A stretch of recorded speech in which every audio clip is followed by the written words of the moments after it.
নমস্কার, আমি প্রবীর।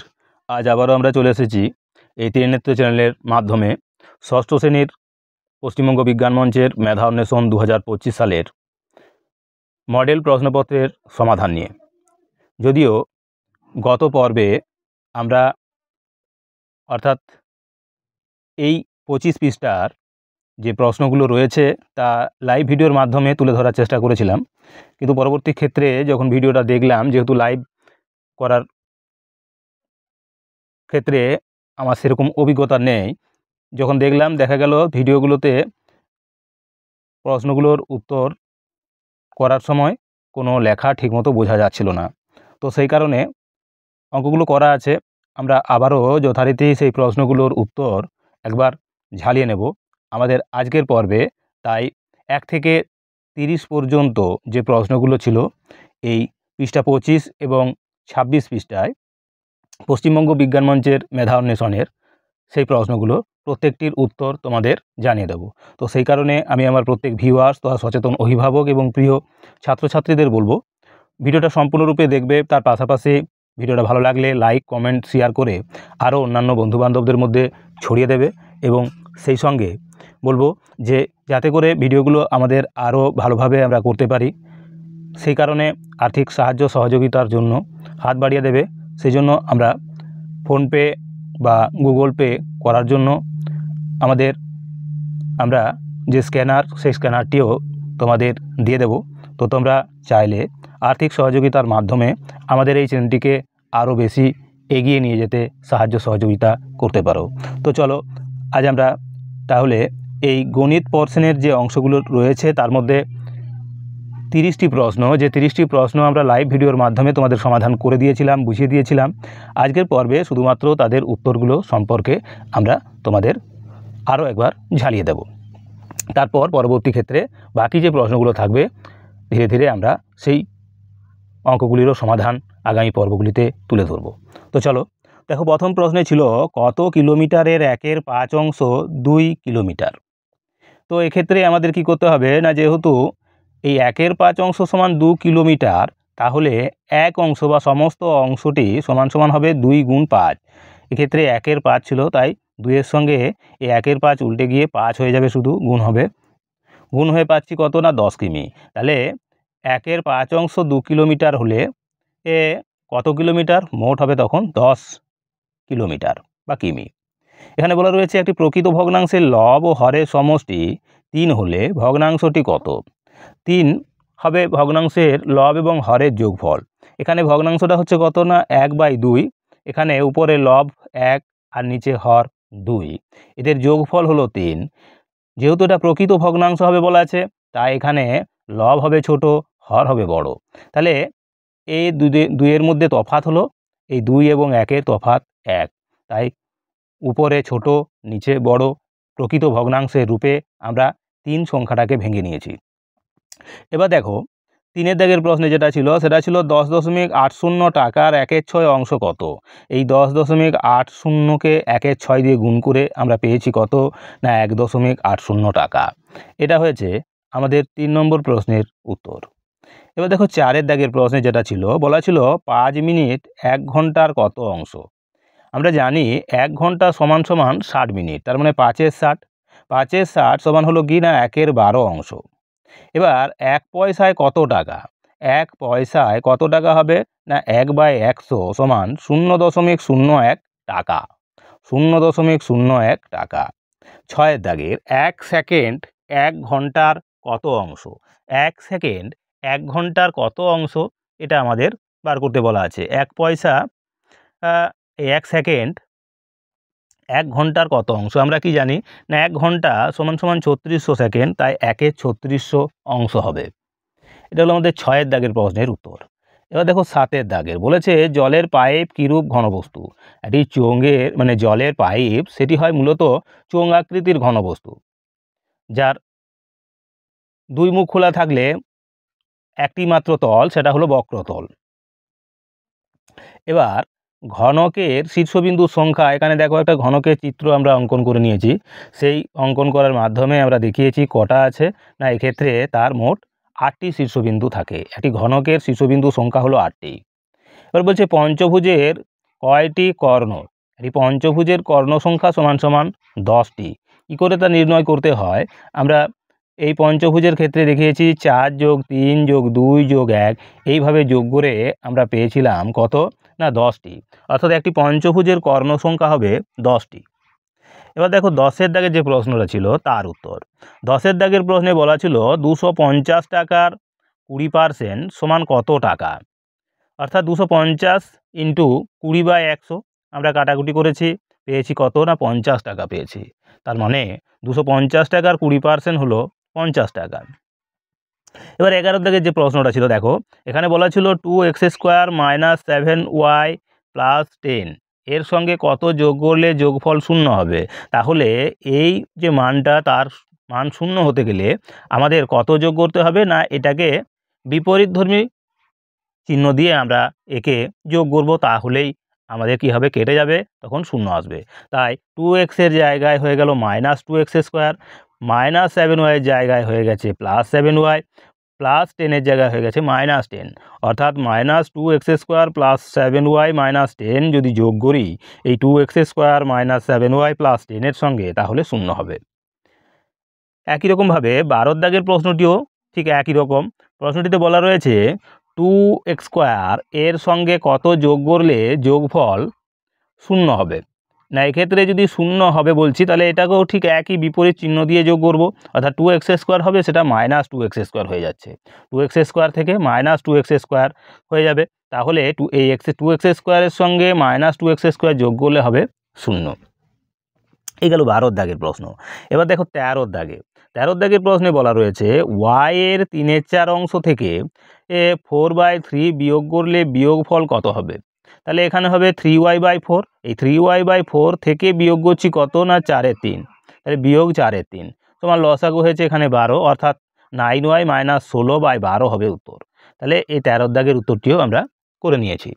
এবার দেখো পরের প্রশ্ন। পরের প্রশ্নে রয়েছে কি, এখানে রয়েছে 14 দাগের প্রশ্ন, বলেছে কে টাকা কিগ্রা দরের 750 গ্রাম মাছের দাম কত। আমরা জানি 1 কিগ্রা সমান সমান হলো 1000 গ্রাম, তার মানে 1000 গ্রামের দাম কে টাকা, তাহলে 750 গ্রামের দাম কত না 750 কে/1000 টাকা, এটা হবে উত্তর, এটা হবে টাকা। ঠিক একই রকমভাবে এবার দেখো 15 দাগের প্রশ্নে তার সমাধান আমরা কীভাবে করেছি।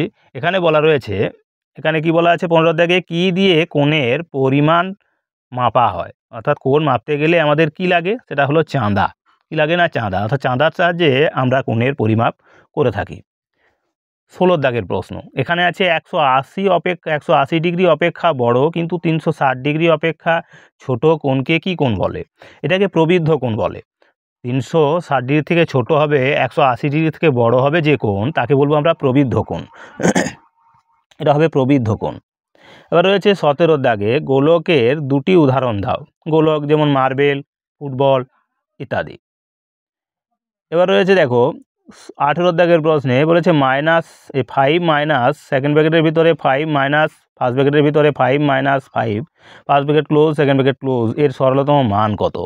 এই সরলতম মান চেয়েছে, কত হবে না 0, যেহেতু 5 থেকে 5 মাইনাস হয়ে যাচ্ছে তাহলে 0 হবে, আবার এই 5 থেকে 0 মাইনাস হলে সেই 5ই থাকবে, আবার এবার কি করব না 5 থেকে সেই 5 বিয়োগ হয়ে গেলে হয়ে যাবে 0।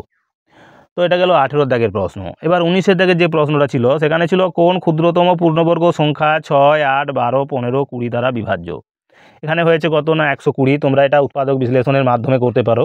আমরা এটাকে মুখে মুখে করেছি কিভাবে না, সবচেয়ে বড় যে সংখ্যাটা এখানে 6, 8, 12, 15, 20 সেটা হলো 20। তো 20কে আমরা দেখব কোন সংখ্যাগুলো দিয়ে বিভাজ্য। 20 সংখ্যাটি এখানে 6, 8, 12, 15 দ্বারা বিভাজ্য নয়, তাই 20-র গুণিতক হিসাবে 40কে নেব, যাকে 8 দ্বারা বিভাজ্য কিন্তু 12, 15 বা 6 দ্বারা বিভাজ্য নয়।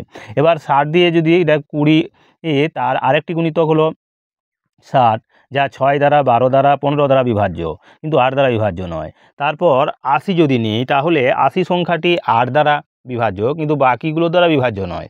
এবার যদি 100 হয়, 100 সংখ্যাটিও 15, 12, 8 বা 6 দ্বারা বিভাজ্য নয়। এবার 120 সংখ্যাটি 6 দিয়ে বিভাজ্য, অর্থাৎ 6, 20, 120, 8, 15 এখানে পাবো আমরা 8, 15, 120, 12, 10, 120, আর এখানে পাচ্ছি 15, এটা হচ্ছে 15, 8, 120। তাহলে আমরা এই 120 দ্বারা বিভাজ্য এই সংখ্যাগুলো প্রত্যেকেই, তো সেই কারণে 120 হবে ক্ষুদ্রতম সংখ্যা বা এদের লসাগু। তাহলে 19-এর দাগের প্রশ্নেরও উত্তর হয়ে গেল। এবার দেখো 20-র দাগের যে প্রশ্নটা, 20-র দাগের প্রশ্নে ছিল 15-এর কতগুলি গুণিতক পাওয়া যায়। কোনো সংখ্যার গুণিতক সংখ্যা অসংখ্য হয়, 15-এর গুণিতক তাই অসংখ্য। এক্স মিটার সমান কত কিমি? আমরা জানি 1 কিমি সমান সমান 1000 মিটার। তাহলে এক্স মিটার সমান কত কিমি? না এক্স বাই 1000 কিমি, এক্স বাই 1000 কিমি হবে। এবার 22-এর দাগের প্রশ্ন, সেখানে রয়েছে এক্স কিগ্রা ওয়াই গ্রাম সমান কত গ্রাম। এখানে এক্স কিগ্রা 1 কিগ্রা সমান 1000 গ্রাম, তাহলে 1000 এক্স প্লাস ওয়াই গ্রাম। এই হলো আমাদের গত পর্বের যে লাইভ ভিডিওর মাধ্যমে দেখানো 30টি প্রশ্নের 22টি প্রশ্ন তোমাদের আবারও পুনরায় বুঝিয়ে দেওয়া হলো। ঠিক একই রকমভাবে আর বাকি যে প্রশ্নগুলো রয়েছে তারও উত্তর আমরা এক্ষুনি তোমাদের তুলে ধরবো। তো তার আগে অবশ্যই আবারও বলবো যে ভিডিওটিকে লাইক কমেন্ট শেয়ার করে সম্পূর্ণ ভিডিওটা দেখো, আর অবশ্যই তোমাদের মতামত কমেন্ট বক্সে তুলে ধরো। সেই সঙ্গে যাতে করে আমরা এরকমই গুরুত্বপূর্ণ ভিডিওগুলো তোমাদেরকে পরিবেশন করতে পারি, সেই জন্য আমাদের আর্থিক সহায়তার জন্য অবশ্যই আমাদের যে কিউআর কোড আমরা তুলে ধরেছি সেখানে তোমরা স্ক্যান করে অবশ্যই আমাদের সাহায্য সহযোগিতার হাত বাড়িয়ে দিতে পারো, যাতে করে আগামী দিনে কোনো আমরা আরও নতুনভাবে এবং খুব ভালোভাবে তোমাদেরকে পরিষেবাগুলো তুলে দিতে পারি। তো সেই কারণে অবশ্যই সম্পূর্ণ ভিডিওটা দেখো আর তোমাদের মতামত কমেন্ট বক্সে তুলে ধরো। তো চলো এবার আমরা চলে যাচ্ছি 23-এর দাগের যে প্রশ্ন তার সমাধানে। তো দেখো 23-এর দাগের যে প্রশ্নটা ছিল সেখানে কি বলা রয়েছে, না এখানে বলা রয়েছে 23-এর দাগের প্রশ্নে বলা রয়েছে কি না a সমান -2, b সমান -3, c সমান -4, d সমান -6 হলে √2bcd বাই 8a সমান কত হবে।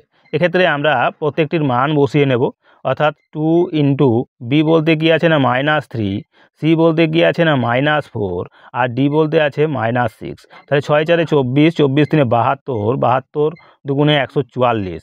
এবার তিনটে মাইনাস আছে তাহলে মাইনাস হবে, অর্থাৎ 144 বাই 8a আছে, 8a বলতে কি আছে 2 -2, তাহলে 8 দুগুণে 16। তাহলে 144 মাইনাস 144 আর নিচে আছে -16, কাটাকুটি করলে হবে 9, √9 সমান সমান +-3, উত্তর হবে +-3। এবার দেখো 24-এর দাগে যে প্রশ্নটা ছিল সেখানে কি ছিল না -a মাইনাস বি অপেক্ষা কত বড়। তাহলে মাইনাস এটা মাইনাস বি অপেক্ষা কত বড়, তাই আমরা লিখব -a মাইনাস বি সমান -a মাইনাস মাইনাসে প্লাস বি সমান সাজিয়ে নিলে হবে b - a, এটা হবে উত্তর। এবার দেখো ঠিক একই রকমভাবে 25-এর দাগের একটি প্রশ্ন রয়েছে, সেখানে বলা রয়েছে -23 টাকা ক্ষতি, এর বিপরীত রাশিটি কী হবে। না মাইনাস উঠে যাচ্ছে হলো প্লাস, অর্থাৎ শুধু 23 লিখেছি, টাকা এখানে ক্ষতি ছিল, এখানে লিখবো আমরা লাভ। তাহলে -23 টাকা ক্ষতি, এর বিপরীত রাশি হবে 23 টাকা লাভ। এবার দেখো 26-এর দাগে যে প্রশ্নটা ছিল সেখানে ছিল কি না 6 অঙ্কের কোন বৃহত্তম সংখ্যার গুণনীয়ক 247। এর আগের দিনে এই অঙ্কটিকেও আমরা তোমাদের খাতায় করিয়ে দিয়েছিলাম, বুঝিয়ে দিয়েছিলাম। আমি এক্ষেত্রেও মুখে মুখে তোমাদের বলে দিচ্ছি। বিষয়টা হবে এইভাবে, 6 অঙ্কের বৃহত্তম সংখ্যা আমরা জানি 6টা 9, তাহলে সেই 6টা 9কে আমরা 247 দিয়ে ভাগ দেব। এবার যে ভাগশেষ থাকবে সেই ভাগশেষটা ওই 6টা 9 থেকে বিয়োগ করলে যেটা পড়ে থাকবে সেটাই হবে উত্তর। অর্থাৎ সেক্ষেত্রে আমরা পাবো এই 3টে 9, তারপরে 8 5 6, অর্থাৎ এখানে পাচ্ছে 9,99,856। এটা হবে আমাদের সেই 6 অঙ্কের বৃহত্তম সংখ্যা যা 247 দ্বারা বিভাজ্য হবে। এবার দেখো 27-এর দাগে যে প্রশ্নটা ছিল, 27-এর দাগের প্রশ্নে বলা ছিল 4-এর 3, 6-এর 7, 7-এর 8, 9-এর 10 এর বৃহত্তম এবং। তো এবার দেখো 27-এর দাগে যে প্রশ্ন সেখানে বলা রয়েছে কি না 4-এর 3, 6-এর 7, 7-এর 8, 9-এর 10 এর বৃহত্তম এবং ক্ষুদ্রতম কোনটি। তো এই সংখ্যাগুলির মধ্যে এটি হলো অপ্রকৃত ভগ্নাংশ 4-এর 3, বাকি তিনটে হলো প্রকৃত ভগ্নাংশ। তাহলে অপ্রকৃত ভগ্নাংশ সবসময় 1-এর চেয়ে বড় হবে, তাই এটা হবে কি না বৃহত্তম সংখ্যা, অর্থাৎ 4-এর 3 হলো এখানে বড় সংখ্যা বা বৃহত্তম। আর এই বাকিগুলোর মধ্যেই আছে সবচেয়ে ছোট বা ক্ষুদ্রতম ভগ্নাংশ। তো সেটি বার করানোর জন্য আমরা যখন দেখছি তখন দেখা যাচ্ছে এই প্রকৃত ভগ্নাংশের প্রত্যেকটির লব ও হরের মধ্যে তফাৎ বা অন্তর 1। 6 এবং 7, 6/7 আছে, 7/8 আছে, 9/10 আছে, প্রত্যেকের তফাৎ হলো 1। এক্ষেত্রে যদি আমরা দেখি যার লব ছোট সেটি হবে ছোট, আর যার লব বড় সেটি হবে বড়। তাহলে এখানে 6 হলো সবচেয়ে ছোট আর 9 হলো সবচেয়ে বড়। তার মানে 6-এর 7 হবে এই ভগ্নাংশ তিনটির মধ্যে সবচেয়ে ছোট ভগ্নাংশ। তাহলে এই সমগ্র যে ভগ্নাংশগুলো তার মধ্যে 6-এর 7 হবে ক্ষুদ্রতম ভগ্নাংশ, আর বৃহত্তম ভগ্নাংশ হলো 4-এর 3। তো এই গেল আমাদের 27 দাগের প্রশ্ন। এবার দেখো আমাদের শেষ আরও 3টি প্রশ্ন, তার উত্তর। এখানে রয়েছে 90 থেকে 100 এর মধ্যে কয়টি মৌলিক সংখ্যা আছে? 90 থেকে 100-র মধ্যে মাত্র একটি মৌলিক সংখ্যা আছে, যা হলো 97। তাহলে সেটি হবে 97। এই গেল 28 দাগের প্রশ্নের উত্তর। এবার দেখো 29 দাগের প্রশ্ন, বলা রয়েছে a 2b এবং 3c এর গড় কত? তার মানে এখানে 3টে সংখ্যা দেওয়া আছে, একটা হলো a, অপরটা হলো 2b, আর তারপরে তৃতীয়টা হলো 3c, যাদের যোগ করে আমরা যেহেতু 3টে সংখ্যা তাই 3 দিয়ে ভাগ করব। এই ভাগফলটি হবে কি না এদের গড়, অর্থাৎ a 2b 3c এর গড় হবে a + 2b + 3c/3। এটা হবে উত্তর। এবার আজকে শেষ প্রশ্ন, বলা ছিল 2টি বিড়াল 2 মিনিটে 2টি ইঁদুর খায়, 12টি বিড়াল 12 মিনিটে কয়টি ইঁদুর খাবে? এটা ছিল প্রশ্ন। তো এক্ষেত্রে এইরকম গোছের প্রশ্ন থাকলে আমরা লিখব কি না, এখানে 2 × 12 × 12 বাই হয়ে যাবে 2 × 2, অর্থাৎ 2 দিয়ে কেটে যাবে, 2 6 হবে 12, মানে 6 12 72। তার মানে 2টি বিড়াল 2 মিনিটে 2টি ইঁদুর খেলে 12টি বিড়াল 12 মিনিটে 72টি ইঁদুর খাবে। এটাই হবে এর উত্তর। তো এই ছিল আমাদের গত পর্বে যা লাইভ ভিডিওর মাধ্যমে তোমাদের তুলে ধরেছিলাম, তারই আবার পুনরায়, যেহেতু সেখানে ছবিতে সমস্ত কিছু স্পষ্ট বোঝা যাচ্ছিল না, তাই আজকে আবারও এই ভিডিওর মাধ্যমে তোমাদের তুলে ধরলাম, যাতে করে আগামী দিনে এই প্রশ্নগুলো তোমরা বুঝতে পারো। আর যদি কোনো সমস্যা থেকে থাকে তা অবশ্যই আবারও তোমরা কমেন্ট বক্সে তুলে ধরবে, আমরা যথাসাধ্য তার উত্তর দেওয়ার চেষ্টা করব। সেই সঙ্গে আগামী দিনে বাকি যে প্রশ্নগুলো রয়েছে তারও উত্তর আমরা যথাসময়ে পর্যায়ক্রমিকভাবে তোমাদের তুলে ধরব। আগামী 14 সেপ্টেম্বর রয়েছে তোমাদের ট্যালেন্ট সার্চের পরীক্ষা এবং 21 তারিখ রয়েছে মেধা অন্বেষণের পরীক্ষা। তো সেই কারণে অবশ্যই তোমরা গুরুত্ব সহকারে ভিডিওগুলো দেখতে থাকো, কারণ এইরূপ ভিডিও ইউটিউবে আর কোনো চ্যানেলে পাওয়া যাবে না। তো সেই কারণে অবশ্যই সম্পূর্ণরূপে প্রত্যেকটি ভিডিও দেখতে থাকো। তো চলো আজকের মতো এখানে ভিডিওটা শেষ করছি, দেখা হবে আগামী পর্বে। নমস্কার।